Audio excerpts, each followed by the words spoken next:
সম্মানিত উপস্থিতি, আপনারা বাংলাদেশের সকল সরকারি, আধা সরকারি এবং স্বায়ত্তশাসিত প্রতিষ্ঠানে আপনারা চাকরি করেন।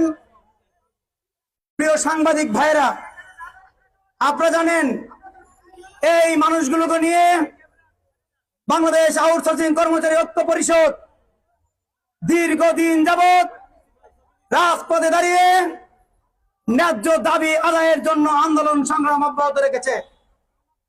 আপনারা বারবার আমাদের কাছে প্রশ্ন করেন, সরকার কেন আমাদের দাবি মেনে নেয় না?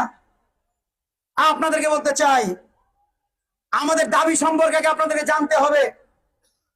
আমাদের দাবি, আমাদের যে নিয়োগকারী ঠিকাদারি প্রতিষ্ঠান, আমরা সেই ঠিকাদারি প্রতিষ্ঠানের মাধ্যমে নিয়োগ না হয়ে সরাসরি প্রতিষ্ঠানের মাধ্যমে নিয়োগ প্রাপ্ত হতে চাই। আমাদের দাবির যৌক্তিকতা হলো, আমরা বাংলাদেশের স্থায়ী নাগরিক, আমরা এদেশে জন্মগ্রহণ করেছি, এদেশের মাটিতে আমরা বড় হয়েছি, এদেশের স্বাধীনতার পিছনে আমাদের উত্তরসূরিদের অবদান, এই গণ অভ্যুত্থানে আমাদের অবদান আছে। আমাদের চাওয়া, আমরা আর কোন দাস প্রথার মতো ওই তৃতীয় পক্ষের মাধ্যমে সরকারি, আধা সরকারি এবং স্বায়ত্তশাসিত প্রতিষ্ঠানে আমরা কর্মরত থাকতে চাই না। আমরা এদেশের স্থায়ী নাগরিক, আমাদেরকে না স্থায়ীভাবে নিয়োগ দিতে হবে, আর যদি তা না হয়, একান্তই আপনারা না পারেন, আপৎকালীন সময়ের জন্য ঠিকাদার ব্যতীত সরাসরি প্রতিষ্ঠানের মাধ্যমে আমাদেরকে নিয়োগ প্রদান করতে হবে।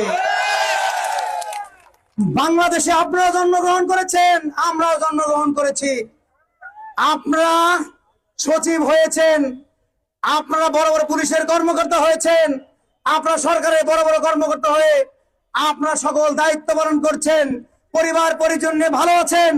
আমরা বাংলাদেশে জন্মগ্রহণ করার পরেও আমাদেরকে আপনার দাস প্রথার মতো আপনারা করে রেখেছেন।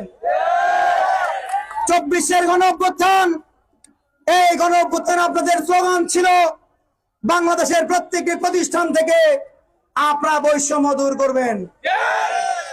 আমরা দাবি জানিয়েছি, প্রত্যেকটা প্রতিষ্ঠান থেকে ঠিকাদার ব্যতীত সরাসরি নিয়োগ দিয়ে আমাদের সাথে যে বৈষম্য হচ্ছে, এই বৈষম্য আপনাদেরকে দূর করতে হবে।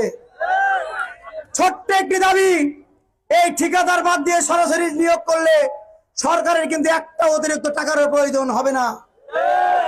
তারপরেও সরকার কেন এমন সিদ্ধান্ত নিতে পারতেছে না বা নিচ্ছে না, আমরা সন্দেহ করছি ওই সচিবালয়ের বড় বড় চেয়ারে বসে থাকা আমলারা, তারা যোগ সাজস করে এই সকল ঠিকাদারি প্রতিষ্ঠানের সাথে মিলে তারা লক্ষ